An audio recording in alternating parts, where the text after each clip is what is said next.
ನಮಸ್ಕಾರ. ಕಾಯಿಲೆಗಳ ಬಗ್ಗೆ ಮಾತನಾಡುವಾಗ ನಾವು ಎರಡು ಪದ ಯೂಸ್ ಮಾಡ್ತೀವಿ. Communicable disease and non communicable disease ಅಂತೀವಿ. ಈಗ ಥೈರಾಯ್ಡ್ ಗ್ಲ್ಯಾಂಡ್ ದೊಡ್ಡದಾದರೆ ಅದು ಒಬ್ಬರಿಂದ ಒಬ್ರಿಗೆ ಹರಡಲ್ಲ.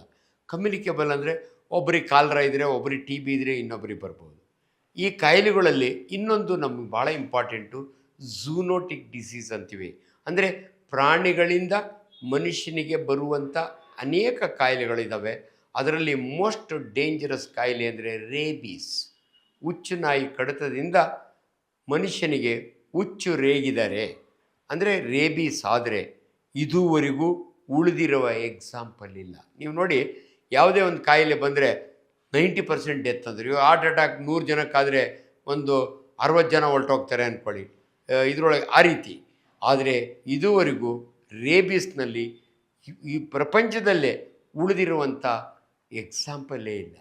ಅದಕ್ಕೋಸ್ಕರ ನಾವು ಈ ರೇಬೀಸ್ ಬಗ್ಗೆ ನಿಮಗೆ ಭಾಳ ಇಂಪಾರ್ಟೆಂಟ್ ಇನ್ಫಾರ್ಮೇಷನ್ ಕೊಡ್ತೀವಿ. ಮನೆ ತಾನೇ ಒಂದು ಸುದ್ದಿ, ಮಗುಗೆ ತಾತನ ಜೊತೆಯಲ್ಲಿ ಹೋಗೋವಾಗ ನಾಯಿ ಕಚ್ಚಿರುತ್ತೆ, ಕಚ್ಚಿದೆಯೇ ಕಚ್ಚಲೇಬೇಕು, ಇಲ್ದಿರೆ ಸ್ಕ್ರ್ಯಾಚ್ ಅಲ್ಲ. ನೋಡಿ, ಇಲ್ಲಿ ಭಾಳ ಕ್ಲಾರಿಟಿ ಕೊಟ್ಬಿಡ್ತೀನಿ ನಿಮಗೆ.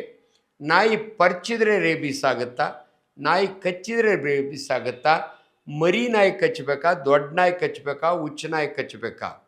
ಮೊದಲೆಲ್ಲ ಹುಚ್ಚು ನಾಯಿ ಕಚ್ಚಿದರೆ ನಿಮಗೆ ರೇಬೀಸ್ ಆಗುತ್ತೆ ಅಂತ ಇದ್ದಿದ್ದು.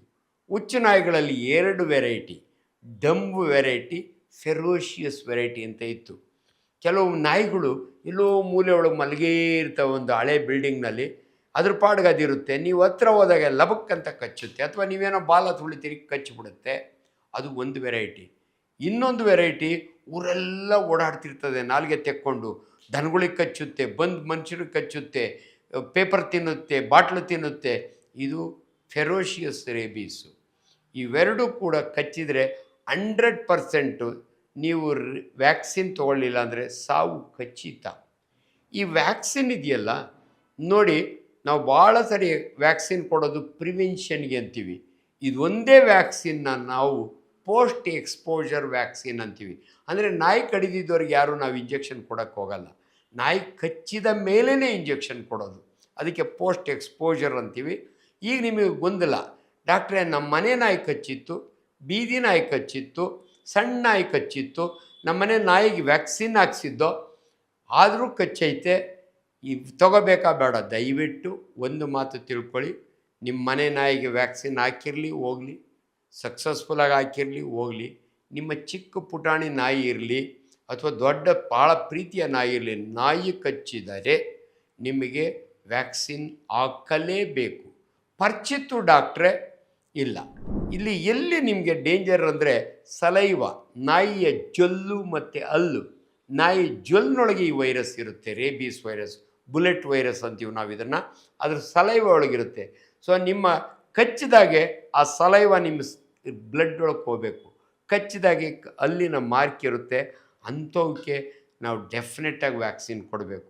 ಇಲ್ಲ ಡಾಕ್ಟ್ರೇ ಅದು ಪರ್ಚಿತ್ತು, ನೋಡಿ ಪರ್ಚೋದು ಉಗುರಿನಲ್ಲಿ, ಅದರಿಂದ ರೇಬೀಸ್ ಬರೋಲ್ಲ. ಬಟ್ ನಿಮಗೆ ಗೊತ್ತಾಗಲ್ಲ ಅದು ಪರ್ಚೈತೋ ಕಚ್ಚೈತೋ ಅಂತ, ರಿಸ್ಕ್ ಯಾಕೆ ತೊಗೊಳ್ಳಿ ಅಂತೀವಿ.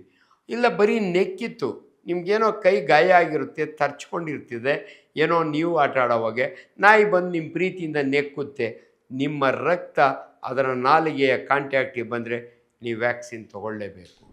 ಸೊ ಕಚ್ಚಲಿ ಪರ್ಚೋದು ಸೇಫ್. ನಿಮಗೆ ನಿಜವಾದ ಪರ್ಚದೆ ಗ್ಯಾರಂಟಿ ಇದೆ ಅಂದರೆ ತೊಗೊಳ್ದಿದ್ರು ಏನೂ ಆಗಲ್ಲ. ಬಟ್ ಈ ವ್ಯಾಕ್ಸಿನ್ ಇದೆಯಲ್ಲ, ಇದು ಎಷ್ಟು ಇಂಪಾರ್ಟೆಂಟ್ ಇನ್ಫಾರ್ಮೇಷನ್ ನಿಮಗೆ ಅಂದರೆ, ಎಲ್ಲೋ ಒಂದು ಕಡೆ ನಮ್ಮ ಕಮ್ಯುನಿಟಿ ಮೆಡಿಸನ್ ಅಸಿಸ್ಟೆಂಟ್ ಪ್ರೊಫೆಸರ್ ಒಂದು ಪೇಪರ್ ಪ್ರೆಸೆಂಟ್ ಮಾಡೋವಾಗೆ ಎಷ್ಟು ಚೆನ್ನಾಗಿ ಹೇಳ್ದ ಅಂದರೆ, ಅವನು ಜನಗಳಿಗೆ ಒಂದು ಎಚ್ಚರಿಕೆಯ ಗಂಡೆ. ಅದಾನಿ ಬ್ರದರಿಂದಲ ಅವ್ರದ್ದೇ ಮನೆ ನಾಯಿ ಕಚ್ಚಿದ ಮೇಲೆ ಅವ್ನು ಟ್ರೀಟ್ಮೆಂಟಿಗೆ ಅಮೇರಿಕಾಗೆ ಹೋಗ್ತಾನೆ, ಉಳಿಯಲ್ಲ. ಅಮೇರಿಕಾಗಲ್ಲ, ಎಲ್ಲೋದ್ರೂ ಉಳಿಯೋದಿಲ್ಲ. ಅದಕ್ಕೊಂದು ಮೆಸೇಜ್ ಅಷ್ಟೇ. ಸೊ ದಯವಿಟ್ಟು ನಾಯಿ ಕಚ್ಚಿದಾಗ ನೀವೇನು ಮಾಡಬೇಕು ಇದನ್ನು ಸ್ಪಷ್ಟವಾಗಿ ಹೇಳ್ಬಿಡ್ತೀನಿ ನಾನು. ಊರಿನಲ್ಲಿರ್ತೀರಿ, ಏನೋ ಅವತ್ತು ನಿಮ್ಮ ಹುಟ್ಟಿದ ಊರಿಗೆ ಮಕ್ಕಳನ್ನೆಲ್ಲ ಕರ್ಕೊಂಡೋಗಿರ್ತೀರಿ, ಅಲ್ಲೊಂದು ನಾಯಿ ಬಂದು ನಿಮ್ಮ ಮಗು ಕಚ್ಚಿಬಿಡುತ್ತೆ. ನೆಕ್ಸ್ಟ್ ಡೇ ಹಬ್ಬ ಇರುತ್ತೆ, ನೀವು ಬೆಂಗಳೂರಿಗೆ ಬರೋಕ್ಕಾಗಲ್ಲ, ಅಲ್ಲೆಲ್ಲೂ ವ್ಯಾಕ್ಸಿನ್ ಹಾಕ್ಸೋಕ್ಕಾಗಲ್ಲ. ನೀವು ಮಾಡಬೇಕಾದ ಮೊದಲನೇ ಕೆಲಸ 15 ನಿಮಿಷ, 1 ನಿಮಿಷ, 5 ನಿಮಿಷ, 10 ನಿಮಿಷ ಅಲ್ಲ, 15 ನಿಮಿಷ ರನ್ನಿಂಗ್ ವಾಟರ್ನಲ್ಲಿ ನೀರು ಸುರಿತಾ ಇರಬೇಕು, ಅಥವಾ ಟ್ಯಾಪ್ ಕೆಳಗಡೆ ಕೈ ಇಕ್ಕಿ ಸೋಪು, ರಿನ್ ಸೋಪು ಅಥವಾ ಲೈಫ್ ಬಾಯ್ಸ್ ಯಾವುದೇ ಒಂದು ಸೋಪಲ್ಲಿ ತೊಳಿತಾನೇ ಇರಬೇಕು. ನಿಮ್ಗೆ ಅದು ಕಷ್ಟ ಅನಿಸುತ್ತೆ, ಬಟ್ ತೊಳಿಬೇಕು. 15 ನಿಮಿಷ ರನ್ನಿಂಗ್ ವಾಟರ್ನಲ್ಲಿ ತೊಳಿಬೇಕು. ಅದಾದಮೇಲೆ ಡ್ರೈ ಇಡಬೇಕು, ಏನೂ ಆಯಿಂಟ್ಮೆಂಟ್ ಹಾಕೋದು ಬೇಕಿಲ್ಲ. ಅನ್ಫಾರ್ಚುನೇಟ್ಲಿ ಹಳ್ಳಿ ಕಡೆ ಈ ಗ್ರಾಮಫೋನ್ ಪ್ಲೇಟ್ನ ಸುಟ್ಟು ಅಥವಾ ಬಟ್ಟೆ ಸುಟ್ಟು ಹಾಕೋದು, ಅರಿಶಿನ ಹಾಕೋದು, ಕುಂಕುಮ ಹಾಕೋದು ಎಲ್ಲ ಮಾಡ್ತಾರೆ. ದಯವಿಟ್ಟು ಏನೂ ಮಾಡಬೇಡಿ. ಅವತ್ತೇ ಇಂಜೆಕ್ಷನ್ ತೊಗೋಬೇಕಾ? Not compulsory. ಅದಕ್ಕೆ ನಾವು ಯಾವತ್ತು ಇಂಜೆಕ್ಷನ್ ಕೊಡ್ತೀವಲ್ಲ, ಬೆಟರ್ 10 ದಿನದ ಒಳಗಡೆ, ಇವತ್ತು ನಾಯಿ ಕಚ್ಚಿದರೆ 10 ಡೇಸ್ ಒಳಗಡೆ ಫಸ್ಟ್ ಡೋಸ್ ಹಾಕ್ಸ್ಕೊಳ್ಳೋದು ಒಳ್ಳೆಯದು. ಸೊ 2 ದಿನ ಆದಮೇಲೆ ಬೆಂಗಳೂರಿಗೆ ಬರ್ತೀರಿ, KC ಜನರಲ್ನೊಳಗೆ ಇಂಜೆಕ್ಷನ್ ಸಿಗುತ್ತೆ, ಕೆಂಪೇಗೌಡ ಒಳಗೆ ಸಿಗುತ್ತೆ, ಅಥವಾ ಯಾರಾದರೂ ನಿಮ್ಮ ಪ್ರೈವೇಟ್ನಲ್ಲಿ ಸಿಗುತ್ತೆ. ನೋಡಿ, ನಾವೆಲ್ಲ MBBS ಓದೋವಾಗೆ ಒಕ್ಕಳದ ಸುತ್ತು ಹಾಕೋ ಆಂಟಿ ರೇಬೀಸ್ ವ್ಯಾಕ್ಸಿನ್ ಇತ್ತು. ಅದು ಕೂನೂರಿನಿಂದ ಬರೋದು ವ್ಯಾಕ್ಸಿನ್ನು, ಅನಿಮಲ್ ಸೋರ್ಸ್, ಅದು ಕುದುರೆಯಿಂದ ಅಥವಾ ಅನಿಮಲ್ಸಿಂದ ತಯಾರು ಮಾಡಿದ್ರಿಂದ ಈಕ್ವೈನ್ ವೈರಸ್ ಅನ್ನೇವಿ ನಾವು. ಅದ್ರ ತುಂಬ ಸೈಡ್ ಎಫೆಕ್ಟ್ ಇರೋದು. ಆದರೆ ಇವತ್ತು ಫಾರ್ಚುನೇಟ್ಲಿ ನಮಗೆ ಚಿಕ್ ಎಂಬ್ರಿಯೋ ವ್ಯಾಕ್ಸಿನ್ ಇದೆ, ಜೆನೆಟಿಕಲಿ ಪ್ರಿಪೇರ್ಡ್ ವ್ಯಾಕ್ಸಿನ್ ಇದೆ. ಅದನ್ನು ಜಪಾನ್ ಇಂಜೆಕ್ಷನ್ ಅಂತೀವಿ ನಾವು, ಜಪಾನ್ ಎಂಬ್ರಿಯೋ, ಚಿಕ್ ಎಂಬ್ರಿಯೋ ಇಂಜೆಕ್ಷನ್ ಅಂತೀವಿ ನಾವು. ಇದನ್ನು ಹೆಂಗೆ ತೊಗೋಬೇಕು ಅಂದರೆ ದಯವಿಟ್ಟು ತಿಳ್ಕೊಳ್ಳಿ. ಈ ವ್ಯಾಕ್ಸಿನ್ನ ಬಹಳ ಸಾರಿ ವ್ಯಾಕ್ಸಿನ್ನ ಯಾವುದೇ ಇಂಜೆಕ್ಷನ್ನ ನಾವು ಬಟಕ್ಸಿ ಕೊಡ್ತೀವಿ, ಕುಂಡಿ ಕೊಡ್ತಾರೆ. ಈ ಇಂಜೆಕ್ಷನ್ನ ಬಟಕ್ಸಿ ಕೊಡಬಾರ್ದು. ಡೆಲ್ಟಾಯ್ಡ್ ಮಸಲ್ ಒಂದಿನ ಇಲ್ಲಿ ಒಂದಿನ ಇಲ್ಲಿ, ಆ ಥರ ಒಟ್ಟು 5 ಇಂಜೆಕ್ಷನ್ ಯಾವ ಇದರೊಳಗೆ ತೊಗೋಬೇಕು ಶೆಡ್ಯೂಲಲ್ಲಿ ಅಂದರೆ ಭಾಳ ಇಂಪಾರ್ಟೆಂಟು. ನಾಯಿ ಕಡ್ದು 3 ದಿನ ಆಗಿದೆ, ಬೆಂಗಳೂರಿಗೆ ಬಂದಿದ್ದೀರಿ, ಫಸ್ಟ್ ಇಂಜೆಕ್ಷನ್ 0 ಡೇ ಅಂತೀವಿ, ಅವತ್ತಿನ ಡೇಟ್ ಬರೆದಿಟ್ಬಿಡಿ. So first injection is called 0 injection.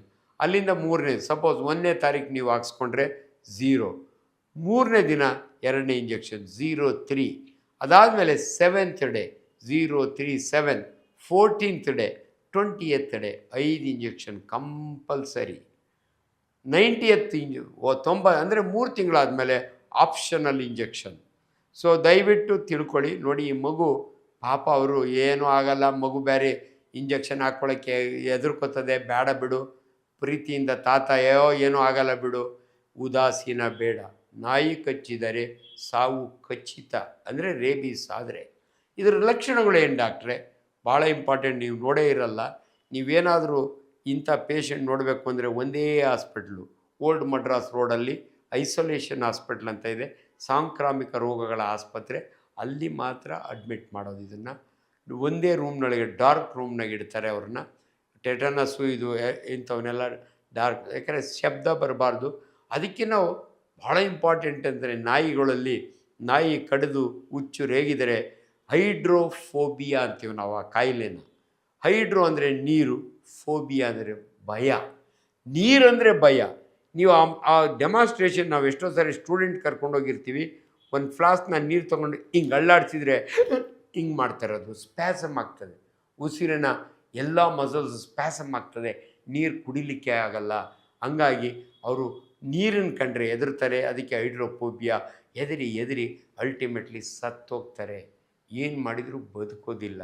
ಇದುವರೆಗೂ ಜರ್ಮನಿಯೊಳಗೆ ಒಂದು ಬದುಕಿತ್ತು ಅನ್ನೋ ಒಂದು ಎವಿಡೆನ್ಸು ನಮಗೆಲ್ಲೋ ಜರ್ನಲ್ನ ನೋಡಿರ್ತೀವಿ. ಅದರ್ವೈಸ್ ಎಲ್ಲೇ ಹಾಸ್ಪಿಟ್ಲಲ್ಲಿ ಅಡ್ಮಿಟ್ ಮಾಡೋದಕ್ಕೆ 2 ಉದ್ದೇಶ. ಒಂದು, ಸಾಯೋವರೆಗೂ ನೋಡ್ಕೊಳ್ಳೋಣ ಅಂತ. 2ನೇದು, ಇಂಥ ಮನುಷ್ಯ ಏನಾದರೂ ಮನೆಯಲ್ಲಿದ್ದು ಬೇರೆಯವ್ರಿಗೆ ಕಚ್ಬಿಟ್ಟ, ನ್ಯಾಚುರಲ್ ಕಚ್ತಾನೆ, ಅವ್ನು ಬರ್ತಾ ಅವನ ಬಿಹೇವಿಯರ್ ಹೆಂಗಾಗುತ್ತೆ ಅಂದರೆ ನಾಯಿ ಥರ ಬೊಗಳ್ತಾನೆ, ಅವನು ನಾಯಿ ಥರ ನೀರು ಕುಡಿಯೋಕ್ಕಾಗಲ್ಲ. ಅಲ್ಟಿಮೇಟ್ಲಿ ಯಾರಿಗನ್ನ ಕಚ್ಚಿದರೆ ಇವನ್ ಸಲೈವಯಿಂದ ಅವರಿಗೆ, ಬೇರೆಯವರಿಗೆ ರೇಬೀಸ್ ಬರುತ್ತೆ. ಅದಕ್ಕೋಸ್ಕರ ಅಡ್ಮಿಟ್ ಮಾಡಿ ಅವನ್ನ ಸಾಯೋವರೆಗೂ ಕಾಪಾಡಿಕೊಂಡು ಆಮೇಲೆ ಡಿಸ್ಪೋಸಲ್, ಅವ್ರ ಬಾಡಿನೂ ಕೂಡ ಡಿಸ್ಪೋಸಲ್ ಮೆಥಡ್ಸ್ ಇರುತ್ತೆ. ಯಾಕಂದರೆ ಬ್ರೈನ್ನೊಳಗೆ ಈ ವೈರಸ್ ಹೋಗಿ ಸೆಟ್ಲಾಗ್ಬಿಡುತ್ತೆ. ಅದರಿಂದ ಇವೆಲ್ಲವೂ ಕೂಡ ನರ್ವಸ್ ಸಿಸ್ಟಮ್ ಮೇಲೆ ಅಫೆಕ್ಟ್ ಆಗೋದ್ರಿಂದ ಅಲ್ಟಿಮೇಟ್ಲಿ ಅವ್ರು ಸತ್ತೋಗ್ತಾರೆ. ಆದ್ದರಿಂದ ದಯವಿಟ್ಟು ಇಂಥ ಒಂದು ಎವಿಡೆನ್ಸ್ ನೋಡಿದಾಗ, ಇಂಥ ಒಂದು ಸುದ್ದಿ ಕೇಳಿದಾಗೆ, ಇದು ನಮ್ಮ ಸಾಮಾಜಿಕ ಕರ್ತವ್ಯ ನಿಮ್ಮನ್ನು ಎಚ್ಚರಿಸಬೇಕು ಅಂತ. ಸೊ ಕಡಿದ ನಾಯಿಗಳೆಲ್ಲ ಹುಚ್ಚಾಗಲ್ಲ, ಇದಂತೂ ಡೆಫಿನೆಟು. ಬಟ್ ಹುಚ್ಚಾದರೆ ಅದಕ್ಕೆ ಟ್ರೀಟ್ಮೆಂಟ್ ಇಲ್ಲ. ಅದಕ್ಕೋಸ್ಕರ ನಿಮಗೆ ನೋಡಿ, ಲಕ್ಷ ಜನದಲ್ಲಿ ಸುಮ್ಮನೆ ವ್ಯಾಕ್ಸಿನ್ ಹಾಕ್ಕೊಂಡ್ರು ಲಕ್ಷ ದುಡ್ಡು ಹೋದ್ರೂ ಪರವಾಗಿಲ್ಲ, ಆದರೆ ಒಂದು ಸತ್ತಾದರೆ ಒಂದು death is always serious in my profession. ಸಾವು ಒಂದನ್ನು ವಾಪಸ್ ತರೋಕ್ಕಾಗಲ್ಲ. ಆದ್ದರಿಂದ ದಯವಿಟ್ಟು ನಾಯಿ ಕಚ್ಚಿದರೆ, ನಾಯಿ ಅಷ್ಟೇ ಅಲ್ಲ ಬೇರೆ ಪ್ರಾಣಿಗಳ ಬಗ್ಗೆನೂ ಹೇಳ್ತೀನಿ, ಬೆಕ್ಕು ಕಚ್ಚಿದ್ರೆ ಆಗ್ಬೋದು, ಅಪರೂಪಕ್ಕೆ ಹಸು ಕಚ್ಚಿದರೆ, ಅಂದರೆ ಆ ಹಸುಗೆ ಹುಚ್ಚುನಾಯಿ ಕಚ್ಚಿರುತ್ತೆ, ಅದು ಮನುಷ್ಯನ ಕಚ್ಚಿದ್ರು ಕಚ್ಚಲ್ಲ ದನಗಳು, ಆದರೂ ಕಚ್ಚಿದ್ರೆ ಆಗ್ಬೋದು. ಬ್ಯಾಟ್ಸ್, ನೀವು ಬಾವುಲಿಗಳು ಇರ್ತಾವಲ್ಲ ಅದರಲ್ಲೂ ಕೂಡ ರೇಬಿಸ್ ಇರುತ್ತೆ. ಸೊ ಹಂಗಾಗಿ ಹಾರ್ಸ್, ಡೊಮೆಸ್ಟಿಕ್ ಅನಿಮಲ್ಸ್, ಬೆಕ್ಕು, ನಾಯಿ ಮೇಯ್ನು, ಬೆಕ್ಕು ಅಪರೂಪಕ್ಕೆ, ಈವನ್ ಬ್ಯಾಂಡಿಕೂಟ್ಸ್, ಹೆಗ್ಣಗಳು ಕೂಡ ಅಪ್ಪಿತಪ್ಪಿ ಅವು ಎಕ್ಸ್ಪೋಸ್ ಆಗಿದರೆ ಇವೆಲ್ಲವೂ ಕೂಡ ಈ ಪ್ರಾಣಿಗಳು ಡೊಮೆಸ್ಟಿಕ್ ಅನಿಮಲ್ಸ್ನಿಂದ ರೇಬೀಸ್ ಬರುತ್ತೆ. ಫಾರೆಸ್ಟ್ನಲ್ಲಿ ಜಾಕಲ್ಸು, ನರಿಗಳಿಂದ ಇದರಿಂದ ಬರೋ ಚಾನ್ಸ್ ಇರುತ್ತೆ. ಯಾರು ಕಾಡಿಗೆ ಹೋಗ್ತಾರಲ್ಲ ಅವರು. ಇಟ್ಸ್ ಎ ವೈರಲ್ ಡಿಸೀಸ್, ನೆನಪಿಡಿ, rabies is A viral disease. ಅದ್ರ ಆ ವೈರಸ್ನ ಬುಲೆಟ್ ವೈರಸ್ ಅಂತೀವಿ ನಾವು, ಅದ್ರ ಶೇಪ್ ಹಂಗಿರುತ್ತೆ.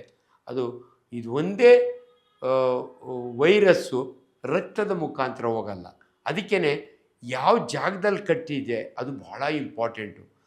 ಕಾಲಿಗೆ ಕಚ್ಚಿತ್ತು ಅಂದರೆ 10 ದಿನ ಆಗುತ್ತೆ ಆ ವೈರಸ್ಸು ಕಾಲಿನಿಂದ ಅಲ್ಟಿಮೇಟ್ಲಿ ಬ್ರೈನ್ಗೆ ಹೋಗಬೇಕು. ಅದು ನರ್ವ್ ಶೀತ್ ಮುಖಾಂತರ ಹೋಗುತ್ತೆ, ರಕ್ತದ ಮುಖಾಂತರ ಹೋಗಲ್ಲ. ಅದಕ್ಕೆ ಯಾರಿಗಾದ್ರೂ ಬಾಯಿಗೆ ಹಾಕಿ ಕಿತ್ತುಬಿಟ್ಟಿರ್ತಾವೆ ಮಕ್ಕಳನ್ನ ನಾಯಿಗಳು. ಸೊ ಹೆಡ್ ಆ್ಯಂಡ್ ನೆಕ್ ರೀಜನ್ನಾಗಿ ಏನಾರ ಕಚ್ಚಿದರೆ ಇಮ್ಮಿಡಿಯೇಟ್ಲಿ ನೀವು ವ್ಯಾಕ್ಸಿನೇಷನ್ ಕೊಡಬೇಕು. ಆಮೇಲೆ ಇನ್ನೊಂದು ಭಾಳ ಇಂಟ್ರೆಸ್ಟಿಂಗ್ ಅಂದರೆ, ನಿಮಗೆ ನಾಯಿ ಕಚ್ಚಿರುತ್ತೆ, ರಕ್ತ ಸುರಿತಿರುತ್ತೆ, ಬೇಗ ಡಾಕ್ಟ್ರ್ ಅದನ್ನು ಹೊಲಿಗೆ ಹಾಕಬಾರದು, ಚೆನ್ನಾಗಿ ವಾಶ್ ಮಾಡಬೇಕು. ಸೀರಮ್ ಸಿಗುತ್ತೆ, ರೇಬೀಸ್ ಸೀರಮ್, ಆ ಸೀರಮ್ನ ಜಾಗಕ್ಕೆಲ್ಲ ಇಂಜೆಕ್ಟ್ ಮಾಡಿ ಆಮೇಲೆ ಹೊಲಿಗೆ ಹಾಕಬೇಕು. ಇದು ನೀವು ನಮ್ಮ ಕೆಂಪೇಗೌಡ ಹಾಸ್ಪಿಟ್ಲು ಅಥವಾ KCG ಅಂತ ಕಡೆ ರೇಬೀಸ್ ಟ್ರೀಟ್ಮೆಂಟ್ಗೆ ಒಂದು ಸೆಂಟ್ರ್ ಮಾಡಿರ್ತೀವಿ, ದಯವಿಟ್ಟು ಅವರ ಅಡ್ವೈಸ್ ತಗೊಳ್ಳಿ. So it's very very important. ದಯವಿಟ್ಟು ನಾಯಿಗಳಿಗೆ ವ್ಯಾಕ್ಸಿನೇಷನ್ ಮಾಡಿ, ಅದು ಇಂಪಾರ್ಟೆಂಟು. ನಿಮ್ಮ ಸಾಕು ನಾಯಿಗಳಿಗೆ ವ್ಯಾಕ್ಸಿನೇಷನ್ ಮಾಡಿ. ಬಟ್ ಅದನ್ನು ಕರೆಕ್ಟಾಗಿ ಮಾಡಿರ್ತಾರೋ ಇಲ್ಲೋ ಗೊತ್ತಿಲ್ಲ, ವ್ಯಾಕ್ಸಿನ್ನ ಸರಿಯಾಗಿ ಪ್ರಿಸರ್ವ್ ಮಾಡಿರ್ತಾರೋ ಗೊತ್ತಿಲ್ಲ. ನಿಮ್ಮ ನಾಯಿಗೆ ವ್ಯಾಕ್ಸಿನ್ ಆಗಿದರೂ ಕೂಡ ನಿಮ್ಮ ನಾಯಿ ಕಚ್ಚಿರೋ ದಯವಿಟ್ಟು ನೀವು ನಿಮ್ಮ ಮಕ್ಕಳಿಗೆ ಆಂಟಿ ರೇಬೀಸ್ ವ್ಯಾಕ್ಸಿನ್ ಹಾಕ್ಕೊಳ್ಳಿ. 5 ವ್ಯಾಕ್ಸಿನ್, ಜಪಾನ್ ಚಿಕ್ ಎಂಬ್ರಿಯೋ ವ್ಯಾಕ್ಸಿನ್, ಒಂದು ವ್ಯಾಕ್ಸಿನ್ನು $350 ಆಗುತ್ತೆ. ಕೆಲವು ಸರ್ಕಾರಿ ಆಸ್ಪತ್ರೆಗಳಲ್ಲಿ ಫ್ರೀ ಕೊಡ್ತಾರೆ. ಸೊ ನಮ್ಮ ಕೆಂಪೇಗೌಡ ಹಾಸ್ಪಿಟಲಲ್ಲಿ ಸಬ್ಸಿಡೈಸ್ಡ್ ರೇಟ್ನ ಕೊಡ್ತಾರೆ. ಡಾಕ್ಟರ್ MD ಜೈನ್ ಅಂತ ನನ್ನ ಫ್ರೆಂಡ್ ಇದ್ದಾರೆ ರಾಜಾಜಿನಗರದಲ್ಲಿ, ಅವರು ಸಬ್ಸಿಡೈಸ್ಡ್ ರೇಟ್ನೊಳಗೆ ವ್ಯಾಕ್ಸಿನ್ ಕೊಡ್ತಾರೆ. Thank you.